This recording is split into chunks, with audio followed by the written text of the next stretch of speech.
नमस्कार, मैं हूं क्षितिज और आप देख रहे हैं टुडे 24 न्यूज। मैनपुरी के बेवर थाना क्षेत्र में चुनावी रंजिश के चलते दो पक्षों में खूनी संघर्ष होने का मामला सामने आया है। दोनों पक्षों की ओर से आधा दर्जन लोग घायल हुए हैं। वहीं मारपीट में घायल हुए एक वृद्ध की उपचार के दौरान मौत हो गई।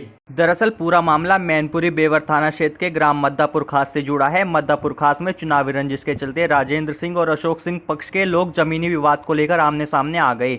दोनों पक्षों में जमकर लाठी डंडे चले, जिसमें आधा दर्जन लोग घायल हो गए। घायलों को जिला अस्पताल में भर्ती कराया गया, जहां से दो गंभीर घायलों को सैफई पीजीआई के लिए रेफर कर दिया गया, जहां अशोक सिंह पक्ष के राकेश सिंह की मौत हो गई। मृतक के परिजनों की तहरीर पर पुलिस ने आरोपियों के खिलाफ रिपोर्ट दर्ज कर ली है। आरोपियों की गिरफ्तारी के प्रयास में पुलिस जुट गई है।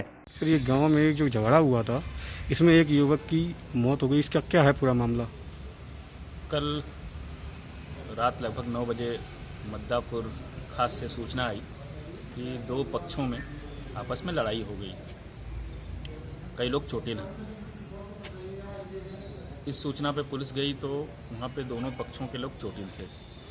एक पक्ष राजेंद्र सिंह है, दूसरा पक्ष अशोक सिंह। राजेंद्र पक्ष के प्रदीप चोटिल थे, अशोक पक्ष के सौरभ तथा राकेश सिंह चोटिल थे। इन लोगों को पीएचसी पे ले जाया गया, फिर यहाँ से रिफ़र किया गया जिला अस्पताल। जिला अस्पताल से ये लोग सैफई रिफ़र हो गए, जहाँ पे ट्रीटमेंट के दौरान राकेश सिंह की मृत्यु हो गई और प्रदीप का इलाज चल रहा है। इसमें किसी लोगों की कोई गिरफ्तारी भी की गई? अभी राकेश सिंह की मृत्यु हो गई, उसके बाद मुकदमा पंजीकृत हो गया है उनकी तरफ से। गिरफ्तारी का प्रयास किया जा रहा है, जल्द ही हम लोग गिरफ्तारी करेंगे इसमें। गोंडा में पेड़ के मामले को लेकर दो पक्षों में चले जमकर लाठी डंडे और कुल्हाड़ी, जिसमें एक पक्ष के 3 लोग घायल हुए, वहीं एक की इलाज के दौरान मौत हो गई। पीड़ित का आरोप तहरीर देने के बाद भी पुलिस ने नहीं की कोई गिरफ्तारी। वहीं मृतक के परिजनों ने शव को रोड पर रखकर पुलिस पर नाराजगी जताते हुए विरोध प्रदर्शन किया। मृतक के परिवार ने शव को रोड पर रखकर दबंगों की गिरफ्तारी की भी मांग की। पुलिस के कार्यशैली पर उठे सवाल, इतने दिन बीत जाने के बाद भी पुलिस कार्रवाई करने से आखिरकार कतरा क्यों रही है? मौके पर पहुंचे मनकापुर कोतवाल परिजनों ने कहा कि तहरीर देने के बाद भी क्यों नहीं की गिरफ्तारी, सवाल के घेरे में खड़े होते हैं। मानकपुर कोतवाल तहसील मिलने के बाद भी क्यों नहीं की गई कार्रवाई? वहीं सूचना मिलते ही मौके पर पहुंचे सीओ ने मृतक के परिजनों को आश्वासन दिया कि बहुत ही जल्द आरोपियों की गिरफ्तारी होगी। सीओ के आश्वासन पर परिजनों ने अंतिम संस्कार किया। कोतवाली मनकापुर के अंतर्गत खजूरीवाह की घटना बताई जा रही है। बिजनौर के जलीलपुर में ग्रामीण पत्रकार एसोसिएशन रजिस्टर उत्तर प्रदेश के संस्थापक स्वर्गीय श्री बाबू बालेश्वर लाल की 34वीं पुण्यतिथि हिंदी पत्रकारिता दिवस के उपलक्ष्य में कोविड-19 की गाइडलाइन का पालन करते हुए मनाई गई। दरअसल यह पूरा मामला बिजनौर के तहसील चांदपुर के जलीलपुर का है, जहां आज ग्रामीण पत्रकार एसोसिएशन रजिस्टर उत्तर प्रदेश के संस्थापक बाबू बालेश्वर लाल जी की 34वीं पुण्यतिथि हिंदी पत्रकारिता दिवस के रूप में मनाई गई। बता दें कि इस वर्ष कोविड-19 के चलते यह पुण्यतिथि जिला स्तर पर न मनाकर सभी तहसीलों पर बनाई गई है। कार्यक्रम में सभी वक्ताओं के साथ साथ जिला अध्यक्ष भानु प्रकाश वर्मा ने संस्थापक स्वर्गीय बाबू बालेश्वर लाल के कृत्य पर प्रकाश डाला। साथ ही पत्रकारों ने कोरोना काल में डॉक्टरों के बाद पत्रकारों को कोरोना वॉरियर्स के रूप में दूसरे नंबर पर माना है, क्योंकि पत्रकार ही बिना अपनी जान की परवाह किए कोरोना काल में खबरों का आदान प्रदान कर रहे हैं। कार्यक्रम में आह्वान किया गया कि पत्रकार अपनी स्वच्छ और निर्भीक पत्रकारिता से लोगों को अवगत कराता रहे। कार्यक्रम के प्रारंभ में बाबू बालेश्वर लाल के चित्र पर पुष्प अर्पित किए गए। उत्तर प्रदेश के संस्थापक स्वर्गीय श्री बाबू बालेश्वर लाल जी की 34वीं पुण्यतिथि का कार्यक्रम यहाँ तहसील चांदपुर के जलीलपुर कन्या इंटर कॉलेज में आयोजित हुआ। इसमें जनपदों के अन्य तहसीलों में भी कार्यक्रम आयोजित हुए और बाबूजी को सच्ची श्रद्धांजलि अर्पित की गई। उनके कृतित्व और जीवन के चरित्र के बारे में, उनकी उपलब्धियों के बारे में दृष्टिपात किया गया। इसके साथ ही विचार गोष्ठी का भी आयोजन किया गया, जिसमें कोरोना काल को लेकर पत्रकारों की क्या भूमिका चल रही है उसको लेकर मंथन किया गया। ग्रामीण पत्रकार एसोसिएशन पूरे प्रदेश में, प्रदेश के 67 जिलों में आज पुण्यतिथि कार्यक्रम मना रही है।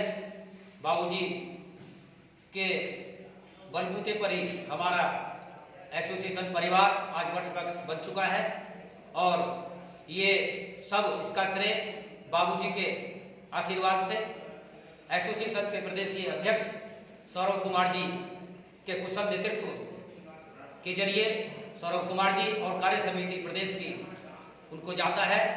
हम सभी एसोसिएशन को गति देने के लिए प्रतिबद्ध हैं, संकल्पबद्ध हैं और एसोसिएशन जनपद के साथ साथ मंडल मुरादाबाद में बहुत गति से काम कर रही है। कोरोना काल में ग्रामीण पत्रकारों के काम को किस तरह से देखती है? ग्रामीण पत्रकार कोरोना काल में अपनी जान हथेली पर डालकर रखकर बखूबी अपने कर्तव्य का निर्वहन कर रहे हैं, इसमें कोई शक नहीं है। और कई पत्रकार हमारे जनपद बिजनौर के साथ साथ पूरे प्रदेश में हमारे बीच से असामयिक रूप से जा चुके हैं, जिनका हमने अभी सभी की शोक श्रद्धांजलि अर्पित की है। 2 मिनट का मौन धरकर। कोरोना काल में पत्रकारों की, ग्रामीण पत्रकारों की भूमिका बहुत महत्वपूर्ण है। ऐसे में मैं ये संदेश देना चाहूँगा कि जहाँ हम सभी कोरोना काल के मद्देनजर सोशल डिस्टेंसिंग का पालन करते हुए अपने जिम्मेदारियों से विमुख भी ना हो, लेकिन सतर्क रहें और अपने स्वास्थ्य का ध्यान रखें, परिवार का ध्यान रखें और पत्रकारिता भी कोरोना काल में बढ़ चढ़ कर करते रहें। धन्यवाद। जय हिंद, जय भारत। कानपुर में कलयुगी बेटे ने मामूली विवाद के चलते अपने पिता राम नरेश को मारी गोली। गोली लगने से पिता की हुई मौके पर मौत। पिता की गोली मारकर हत्या करने के बाद अपने हाथ में भी मारी गोली। घायल अवस्था में युवक मोहल्ले में टहलता रहा। घटना से गांव में फैली दहशत। मोहल्ले के लोग युवक को देख घरों में छिपे। ग्रामीणों की सूचना पर पहुंची पुलिस ने हत्यारे बेटे को घायल अवस्था में उपचार के लिए अस्पताल में भर्ती कराया। प्राथमिक छानबीन के बाद शव को पोस्टमार्टम के लिए भेज दिया गया है। रसूलाबाद कोतवाली क्षेत्र के नैला गांव की घटना। आज शलभ माथुर पुलिस उप महानिरीक्षक मुरादाबाद परिक्षेत्र मुरादाबाद द्वारा जनपद बिजनौर के चांदपुर के पुरानी कोतवाली भवन में स्थापित नवसृजित महिला थाने का उद्घाटन किया तथा कार्यालय, सीसीटीवी कार्यालय, आगंतुक कक्ष आदि का निरीक्षण किया तथा अधीनस्थों को आवश्यक दिशा निर्देश दिए। इसी दौरान पुलिस उप महानिरीक्षक महोदय द्वारा थाने आने वाली महिलाओं की समस्याओं को सुनने और उनके त्वरित समाधान के निर्देश दिए। उन्होंने कहा कि पीड़ित को न्याय दिलाना ही शासन का प्राथमिकता है। महिला थाना गठित हुआ है, इसका गजट हुआ है, शासनादेश के तहत हुआ है, तो इसका उद्घाटन किया गया। कि पूर्व में यहाँ पे पुराना कानपुर थाना हुआ करता था और यहाँ पे एक नया थाना स्थापित किया गया, महिला थाना।